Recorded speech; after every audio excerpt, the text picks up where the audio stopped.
आज आपण बनवूयात समर स्पेशल थंडगार फ्रूट कस्टर्ड।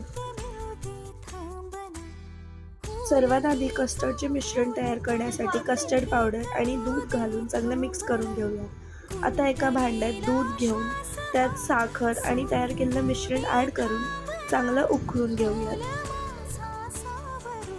आता हे मिश्रण आपण थंड व्हायला बाजूला ठेवूयात। या कस्टर्डमध्ये फ्रूट्स टाकण्यासाठी मी चिकू, द्राक्ष, काळी द्राक्ष, केळं आणि डाळिंब याचा वापर केलेला आहे।